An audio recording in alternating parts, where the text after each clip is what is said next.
Hello everyone, welcome to Sirji academy. Psychology series में ये हमारा 8th लेक्चर है और आज के लेक्चर में हम जो टॉपिक स्टडी करेंगे that is socialization, teaching methods and कुछ क्वेश्चंस करेंगे about assessment and evaluation. So start करते हैं with our first question.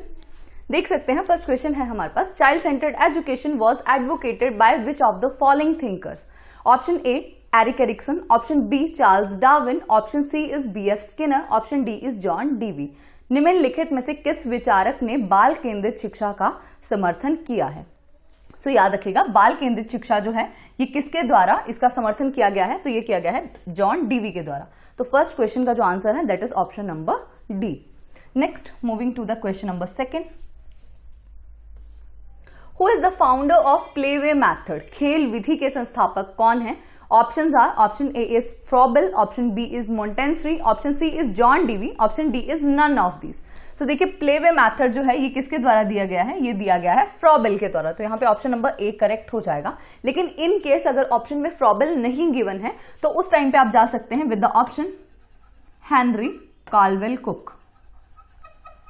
Henry Caldwell Cook, ठीक है। तो कुछ क्वेश्चंस में ये भी ऑप्शन दे रखा होता है आपके पास। तो first option will be Froebel, अगर फ्रॉबेल नहीं है तो फिर आप हेनरी कार्लवेल कुक के साथ जा सकते हैं। Next, moving to the question number third. ये सारे के सारे क्वेश्चंस वन लाइनर्स ही हैं, सो आपको एज इट इज ही याद रखने हैं ये। Next question number third is who is the father of project method in teaching? शिक्षण में प्रयोजना विधि के प्रतिपादक कौन है? Option A is Skinner, option B is Dalton, option C is Kilpatrick, option D is Crow and Crow. So देखिए, question number third का जो करेक्ट आंसर है that is option number C, Kilpatrick. So Kilpatrick was the one जिन्होंने project method के बारे में बताया है। अगर अब यहां पे भी किलपैट्रिक कौन थे? तो Kilpatrick was the student of John Dewey, student of John Dewey. So in case अगर किलपैट्रिक ऑप्शन में ना हो तो उस टाइम पे आप जा सकते हैं with John Dewey. Next, moving to the question number 4. Children often learn by watching television. This type of learning is called. बच्चे अक्सर टेलीविजन देखकर सीखते हैं, इस प्रकार की शिक्षा कहलाती है। Option A is law of effect, that is प्रभाव का नियम। Option B is observational learning, that is अवलोकन द्वारा सीखना। Option C is positive reinforcement, that is सकारात्मक सुदृढ़ीकरण। Option D is reciprocal determination, that is पारस्परिक निर्धारण। सो बच्चे टेलीविजन देख करके सीख रहे हैं, तो जब भी कोई चीज देख रहे हैं इट मींस उस बिहेवियर को ऑब्जर्व कर रहे होंगे। तो यहां पे कौन सा ऑप्शन सही हो जाएगा आपका? Option number B, that is observational learning. तो जब भी हम बड़ों के या एडल्ट के बिहेवियर्स को देख करके कुछ सीखते हैं इट मींस हम वहां पे क्या कर रहे हैं? Observational learning. और ऑब्जर्वेशनल लर्निंग का कॉन्सेप्ट किसने दिया है? तो it is given bye Albert Bandura. तो ये हमने लास्ट लेक्चर में डिस्कस किया हुआ है ये सारी चीजें, एल्बर्ट बंडूरा। यहाँ पे इन्होंने आपके पास 4 स्टेजेस दी हैं लर्निंग की, जिसमें आपके पास अटेंशन है, रिटेंशन है, रिप्रोडक्शन है एंड मोटिवेशन है। तो वो आप इंपॉर्टेंटली याद रखिएगा। Next, question number 5। Who propounded the basic teaching model? बुनियादी शिक्षण मॉडल का प्रतिपादन किसने किया? Option A is B.F. Skinner, option B is Jerome Bruner, option C है Robert Glaser, option D is B.K. Passi. So basic teaching model ये दिया गया है by Robert Glaser. So option number C यहां पर करेक्ट आंसर हो जाएगा, Robert Glaser. Next, moving to the question number 6। Social behaviour not observed in a child during childhood. तो बाल्यावस्था में कौन सा ऐसा व्यवहार है जो बच्चे में नहीं देखा जाता? बाल्यावस्था के दौरान किसी बच्चे में कौन सा सामाजिक व्यवहार नहीं देखा जाता? Option A is adjustment, that is समायोजन। Option B is group loyalty, that is समूह निष्ठा। Option C is attraction towards opposite sex, that is विपरीत लिंग के प्रति आकर्षण। Option D is influence of peers, that is साथियों का प्रभाव। So out of the 4 options यहाँ पे जो करेक्ट आंसर है that is the option number C, attraction towards opposite sex. So attraction towards opposite sex ये जो बिहेवियर है ये कब देखा जाता है? ड्यूरिंग अडोलेसेंस, जबकि बाकी के जो बिहेवियर्स हैं वो सारे के सारे पार्ट हैं चाइल्डहुड का। ठीक, नेक्स्ट है आपके पास question number 7। At lower classes the play way method of teaching is based on. निचली कक्षाओं में शिक्षण की खेल विधि किस पर आधारित है? Option A is sociological principles of teaching, option B is theory of physical education programmes. ये यहां पे आपके पास कट करके आ जाएगा, ये इसको करेक्ट कर लीजिए, यहां पे है theory of physical education programmes.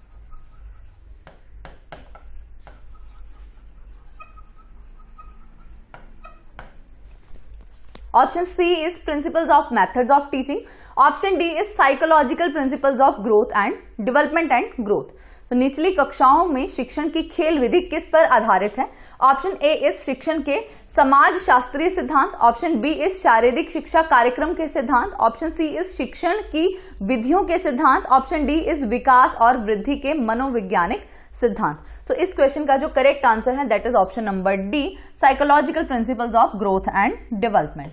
तो ग्रोथ एंड डेवलपमेंट के जो प्रिंसिपल्स हैं इनको ध्यान में रखते हुए जो प्ले वे मैथड है वो लोअर क्लासेस में चलाया जाता है। ऑल्सो याद रखेगा, अगर यहां से कई बार मेथड ऑफ टीचिंग भी पूछ लिया जाता है कि लोअर क्लासेस के लिए या अप टू प्राइमरी लेवल जो बेस्ट मेथड मतलब लैंग्वेज ऑफ इंस्ट्रक्शन है वो कौन सी होगी, दैट इज मदर टंग, याद रखिएगा। सो हिंदी भी ना लिख के वहां पे ऑप्शन हो जाएगा आपके पास mother tongue. So mother tongue should be medium of instruction, medium of instruction.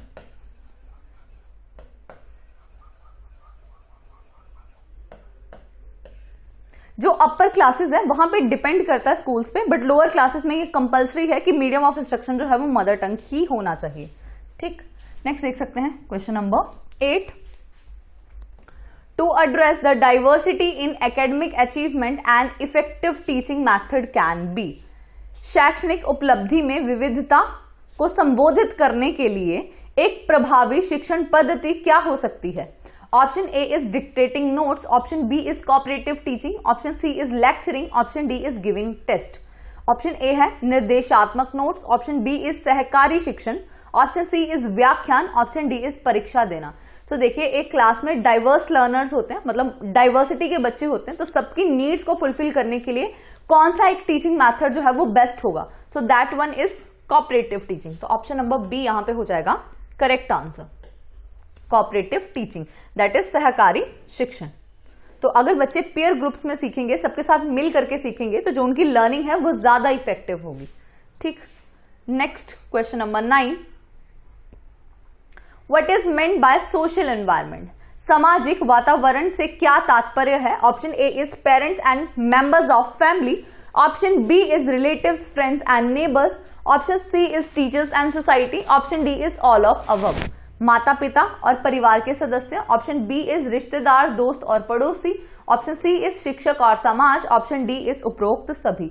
तो देखिए, ये सारे के सारे ही हमारे फैमिली मेंबर्स, फ्रेंड्स, रिलेटिव्स, हमारा टीचर, स्कूल, सोसाइटी, ये सारी के सारी चीजें ही सोशल एनवायरनमेंट के अंडर आती हैं। तो इस क्वेश्चन का जो करेक्ट आंसर है that is option number D.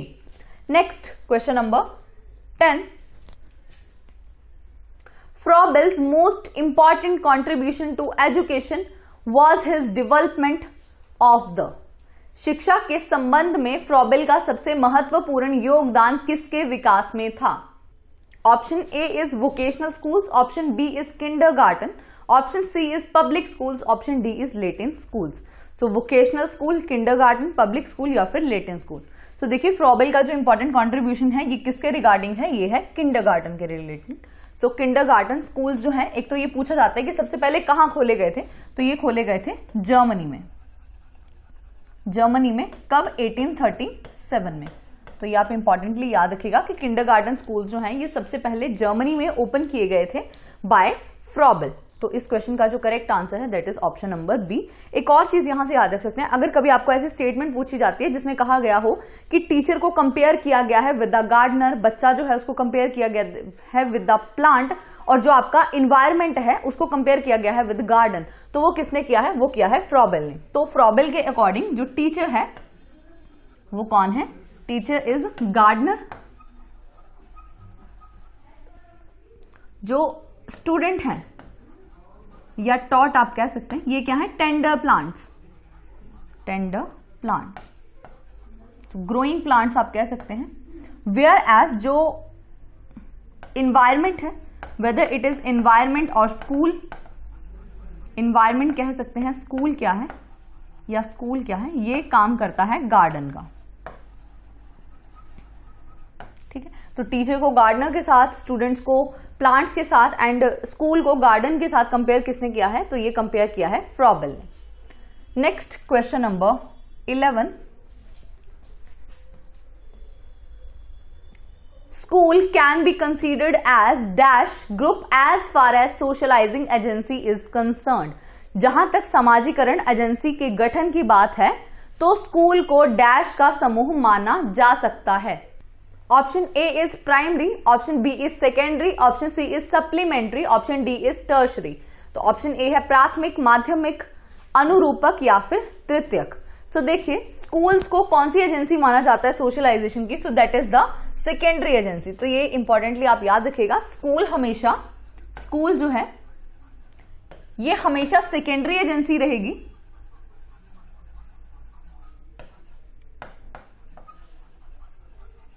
And family जो है ये हमेशा प्राइमरी रहती है। Family is the primary agency of socialisation. जैसे अगर फर्स्ट स्कूल पूछा जाए बच्चे का तो वो कौन सा है, होम या फिर फैमिली, और फर्स्ट टीचर पूछा जाए तो वो कौन है, मदर। तो इतना सा आप याद रख सकते हैं यहां से। Next question number 12, who defined social development means the attaining of maturity in social settings या फिर social relationships। किसने परिभाषित किया कि सामाजिक विकास का अर्थ सामाजिक परिवेश में परिपक्वता प्राप्त करना है। Option A is Crow and Crow, option B is E B Hurlock, option C is James Drever, option D is Freeman and Sevitt. So देखिए ये डेफिनेशन है और डेफिनेशन ये किसके द्वारा दी गई है, सोशल डेवलपमेंट की, तो ये दी गई है by E B Hurlock. So according to Hurlock social development का मतलब क्या है, सामाजिक परिप्रेक्ष्य में या सामाजिक स्थितियों में परिपक्वता हासिल करना। Next question number 13, the branch of psychology which studies behaviour in social situations is called. मनोविज्ञान की वह शाखा जो सामाजिक परिस्थितियों में व्यवहार का अध्ययन करती है।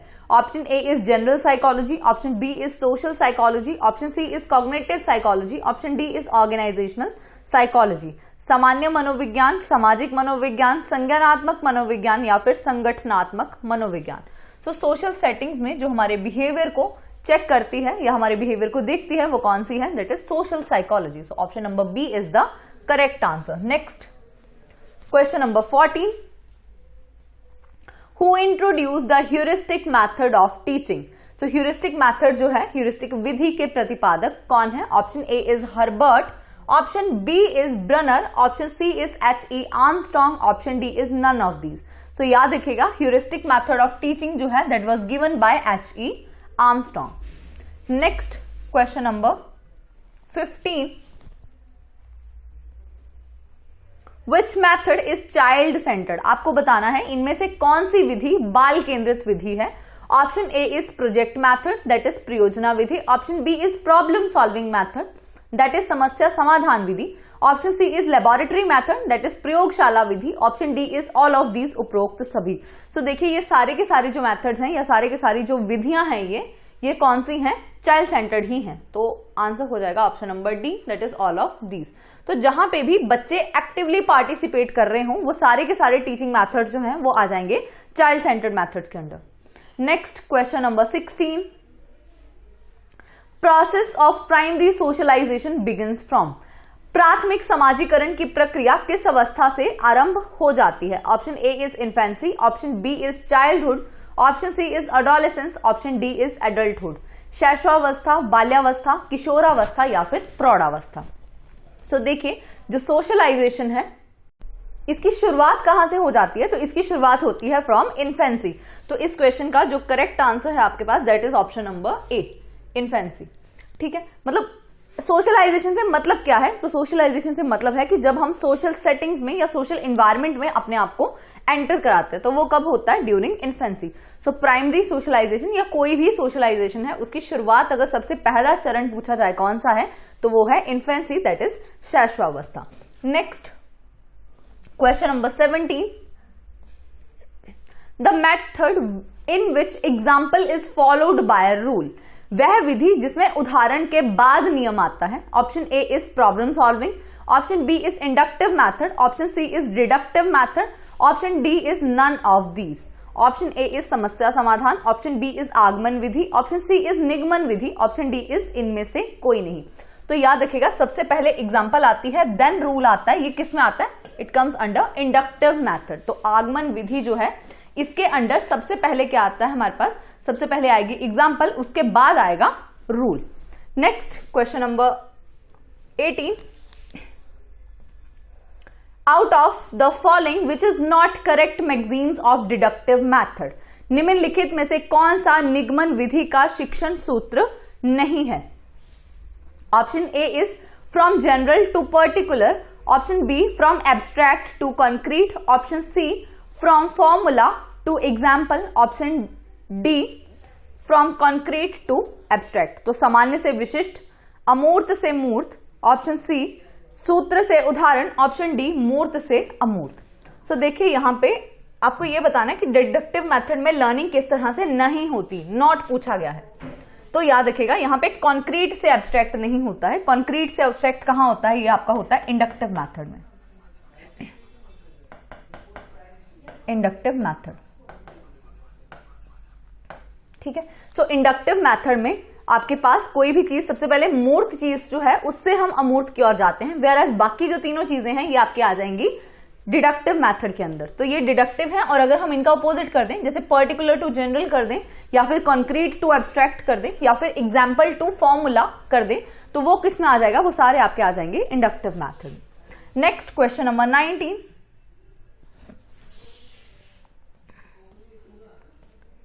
चाइल्ड सेंटर्ड पेडागोजी मीन्स, बाल केंद्रित शिक्षा शास्त्र का अर्थ है। Option A is giving primacy to children's experiences and their voice, option B the teacher dictating the children what should be done, option C enabling the children to follow prescribed information, option D is the teacher leading all the learning in the classroom. तो आपको बताना है बाल केंद्रित शिक्षा शास्त्र जो है, जो चाइल्ड सेंटर्ड पेडागोजी हम इस्तेमाल करते हैं, उसका मतलब क्या होता है? तो बच्चे के अनुभव और उनकी आवाज को प्राथमिकता देना। ऑप्शन बी है शिक्षक बच्चों को निर्देश देता है कि क्या करना चाहिए, ऑप्शन सी बच्चों को निर्धारित जानकारी का पालन करने में सक्षम बनाना, ऑप्शन डी इज शिक्षक कक्षा में सारी पढ़ाई का नेतृत्व करता है। सो देखिए चाइल्ड सेंटर्ड पेडागोजी का ये मतलब है कि बच्चे को ध्यान में रखते हुए जो भी टीचिंग लर्निंग स्ट्रेटेजीज हैं उनको प्लान करना। तो बच्चे के अनुभव और उनकी जो वॉइस है या उनका जो भी परसेप्शन है, जो सोचने का नजरिया है, उसको प्राथमिकता देनी है। सो उस अकॉर्डिंग जो ऑप्शन नंबर ए है आपका, that is the correct answer. So child centred pedagogy जो है इसका मतलब क्या है? Giving primacy to children's experiences and their voice. तो बच्चे के अनुभव और उनकी वॉइस को, उनकी आवाज को प्राथमिकता देना। Next question number 20। तो ये कुछ क्वेश्चंस अब यहां से स्टार्ट हो रहे हैं असेसमेंट एंड इवैल्यूएशन के। तो बहुत फ्रीक्वेंटली तो नहीं, बट कई बार यहां से क्वेश्चन पूछा जाता है, तो ये आप देख सकते हैं। Question number 20 is continuous and comprehensive evaluation is, सतत एवं व्यापक मूल्यांकन है। Option A is teacher centred, option B is student centred, option C is assessment centred, option D is performance centred. शिक्षक केंद्रित, बाल केंद्रित, मूल्यांकन केंद्रित या फिर प्रदर्शन केंद्रित। तो देखिए सतत एवं व्यापक मूल्यांकन जो है ये एक मूल्यांकन की मतलब इवैल्यूएशन की एक स्कीम है जो कब आई थी? 2009 में। और किस पे बेस्ड है या किसके बाद आई थी? तो ऑन आरटीई एक्ट, जो हमारा आरटीई एक्ट 2009 का है, तो उसके बाद जो है या उन्हीं की आप कह सकते हैं कि उसको फुलफिल करने के लिए जो continuous and comprehensive evaluation scheme है ये आई है। अब इसका मतलब क्या है? तो इसका मतलब ये था या इसके लाने का जो पर्पस था वो ये था कि जो भी इवैल्यूएशन सिस्टम है, बच्चों का आंकलन या उनका मूल्यांकन करने की जो विधि है उसमें सुधार लाना चाहिए। तो पहले क्या होता था, टीचर को सेंटर मानते हुए जो भी इवैल्यूएशन स्कीम है वो चलती थी। टीचर अपने अकॉर्डिंग एग्जाम्स कंडक्ट कराते थे या टेस्ट कंडक्ट कराते थे। तो उसी चीज को शिफ्ट किया गया है towards the teacher centred scheme. तो याद रखिएगा कॉन्टिन्यूअस एंड कॉम्प्रिहेंसिव इवैल्यूएशन क्या है? ये एक स्टूडेंट सेंटर्ड स्कीम है। ठीक, next question number 21। In a child centred classroom children learn, बाल केंद्रित कक्षा में बच्चे आमतौर पर सीखते हैं। Option A is mainly from the teacher, मुख्यतः शिक्षक से। Option B individually, that is व्यक्तिगत रूप से। Option C in groups, that is समूह में। Option D is individually and in groups, that is व्यक्तिगत रूप से और समूह में। सो देखिए, जो चिल्ड्रन सेंटर्ड क्लासरूम्स होते हैं, चाइल्ड सेंटर्ड क्लासरूम्स होते हैं, वहां पे बच्चे कैसे सीखते हैं, अकेले भी और ग्रुप में भी। So individually as well as in groups. Next question number 22। In CCE, तो CCE stands for continuous and comprehensive evaluation, जो हमने पीछे भी देखा। तो CCE में formative and summative assessment totals 2। In CCE रचनात्मक एवं CCE में रचनात्मक एवं योगात्मक मूल्यांकन का योग है। Option A is 40% and 60% respectively. Option B 60 and 40% respectively. Option C 50 and 50% respectively. Option D is none of these. So देखिए, जो CCE है हमारे पास, कॉन्टिन्यूअस एंड कॉम्प्रिहेंसिव स्कीम, इसके अंडर हमारे पास दो चीजें आती हैं। एक है कॉन्टिन्यूअस। कॉन्टिन्यूअस का मतलब होता है लगातार, जिसे आप सतत कह सकते हैं। whereas other one is comprehensive.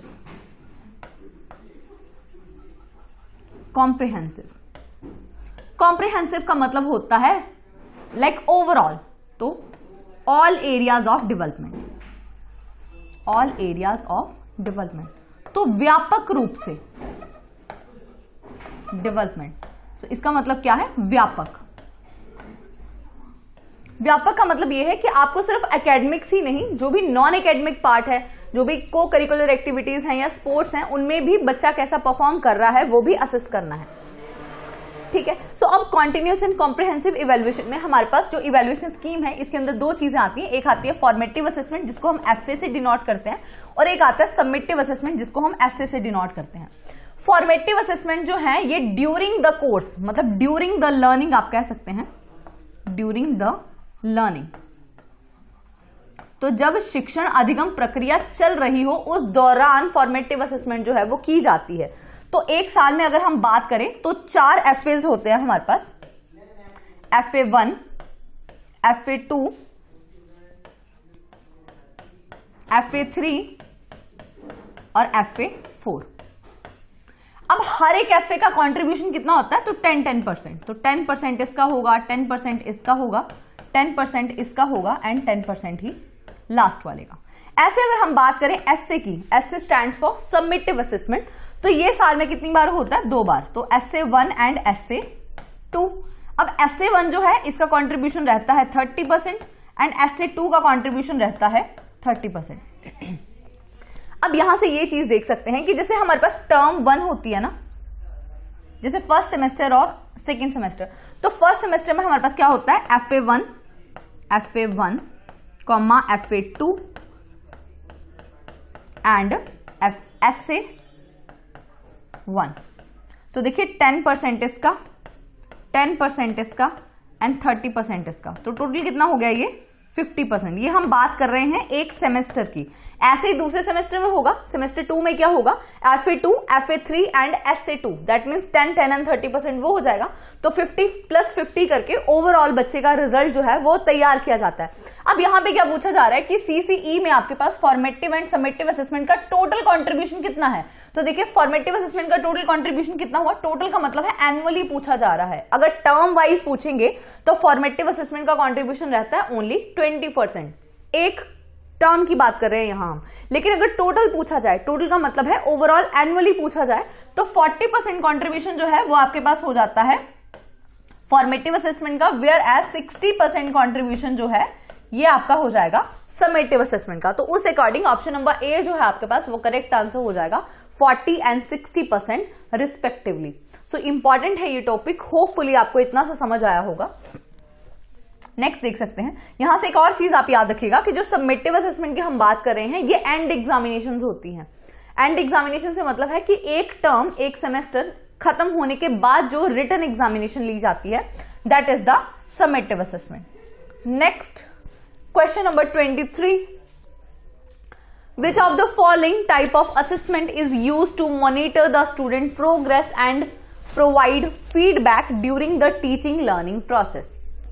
निम्नलिखित में से किस प्रकार के मूल्यांकन का उपयोग शिक्षण अधिगम प्रक्रिया के दौरान छात्रों की प्रगति की निगरानी और प्रतिक्रिया प्रदान करने के लिए किया जाता है? Option A is formative assessment, that is सारांशित मूल्यांकन। Option B is formative assessment, that is रचनात्मक मूल्यांकन।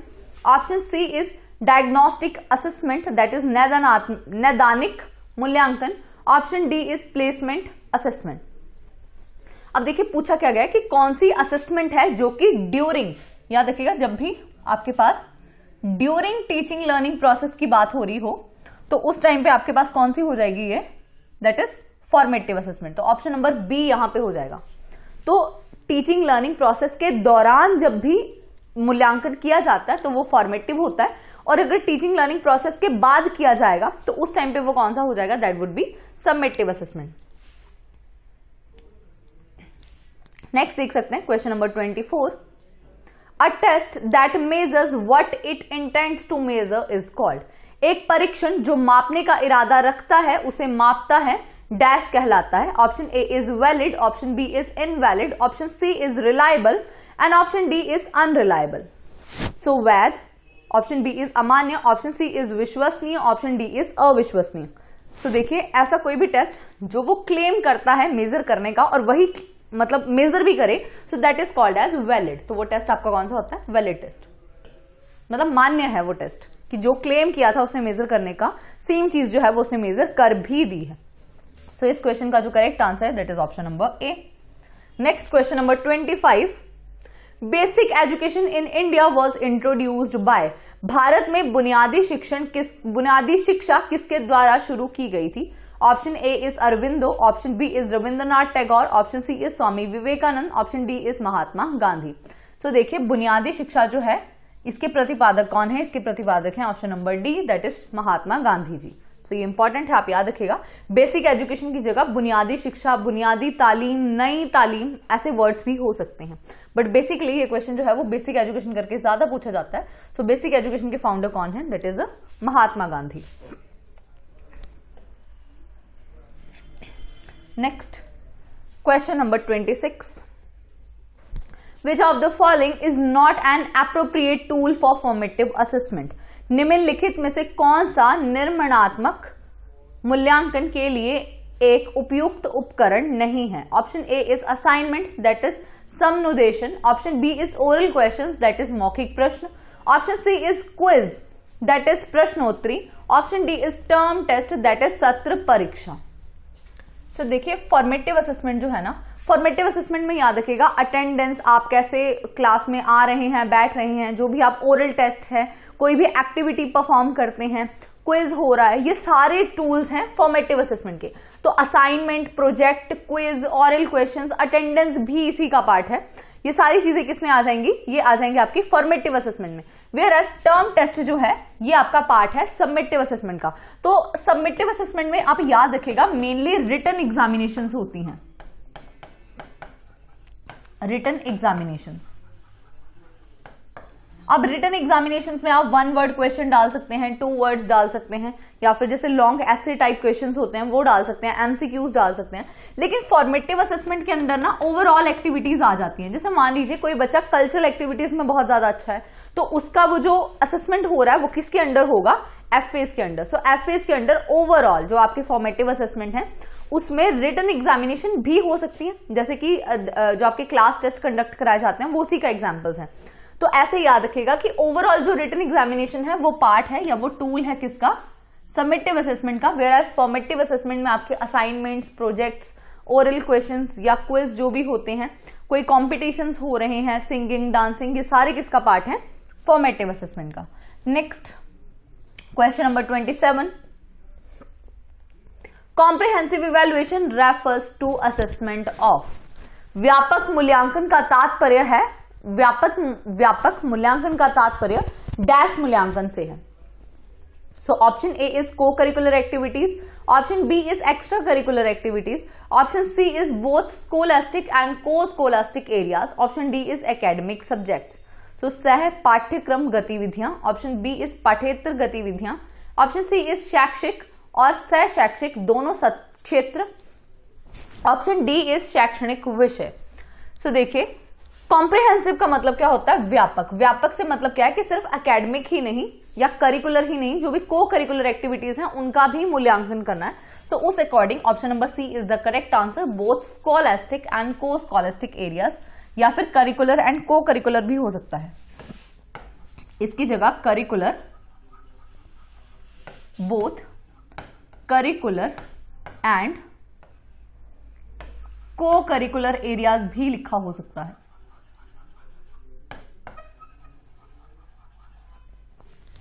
ठीक है, next question number 28। Evaluation as an objective denotes, एक उद्देश्य के रूप में मूल्यांकन दर्शाता है। Option A is judgement, that is निर्णय। Option B is estimation, that is अनुमान। Option C is critical evaluation, that is आलोचनात्मक मूल्यांकन। Option D is all of above. तो मूल्यांकन हम क्यों करते हैं? ताकि हम निर्णय ले सकें, एक बच्चे की जो लर्निंग है वो कहां पे स्टैंड करती है उसका निर्णय ले सकें, या कितना उसमें सुधार लाने की जरूरत है उस बारे में निर्णय ले सकें, क्रिटिकल इवैल्यूएशन कर सकें, मतलब मूल्यांकन कर सकें प्रॉपरली। तो ऑप्शन नंबर डी जो है वो करेक्ट आंसर हो जाएगा क्वेश्चन नंबर 28 का। ठीक है, सो इवैल्यूएशन एज एन ऑब्जेक्टिव ये क्या डिनोट करता है? तो ये जजमेंट, एस्टिमेशन, क्रिटिकल इवैल्यूएशन, ये सारी चीजें इसके अंडर आ जाएंगी। Next question number 29। Christina took her class for a field trip and after coming back, she discussed the trip with her students. It may be connoted as। Christina अपनी कक्षा को एक क्षेत्र यात्रा के लिए ले गई और वापस आने के बाद उसने अपने छात्रों के साथ यात्रा पर चर्चा की। इसे इस प्रकार जोड़ा जा सकता है। Option A is assessment of learning, that is सीखने का मूल्यांकन। Option B is assessment for learning, that is सीखने के लिए मूल्यांकन। Option C is learning for assessment, मूल्यांकन के लिए सीखना। ऑप्शन डी इज मूल्यांकन सीखना, that is learning of assessment. तो देखिए, क्रिस्टीना एक क्लास टीचर है जो कि अपनी क्लास को फील्ड ट्रिप के लिए लेके गई और वापस आने के बाद उसने सबसे पहले बच्चों के साथ वो फील्ड ट्रिप जो है वो डिस्कस किया उसके बारे में कि उन्होंने क्या क्या देखा या क्या क्या सीखा वहां पे। तो ये क्यों किया गया? ऐसा इसलिए किया गया, that is assessment for learning के लिए, कि सीखने के लिए यहाँ पे मूल्यांकन किया जा रहा है पहले बच्चों का कि उन्होंने क्या क्या देखा, उस बिहाफ पर जो फर्दर इंफॉर्मेशन है वो बच्चों को प्रोवाइड की जाएगी। नेक्स्ट देख सकते हैं question number 30। Question answer method is given by, प्रश्न उत्तर विधि किसके द्वारा दी गई है? Option A is Maria Montessori, option C is Galton, option B is Galton, option C is Socrates, option D is none of these. तो देखिए, क्वेश्चन आंसर मेथड जो है ये सुकरात के द्वारा, दैट इज सॉक्रेट्स, इनके द्वारा दिया गया है या इनके द्वारा डिस्कवर किया गया है, आप कह सकते हैं। Next question number 31 and last question for today, that is Dalton system of education was developed by, शिक्षा की डाल्टन प्रणाली किसके द्वारा विकसित की गई है? Option A is Maria Montessori, option B is John Dewey, option C is Helen Parkhurst, option D is T Raymond. So Dalton method of teaching was given by option number C, that is Helen Parkhurst. So these were some of the questions regarding socialization, teaching methods as well as assessment and evaluation. तो important questions हैं ये, ऐसे ही और questions further exam में पूछे जा सकते हैं।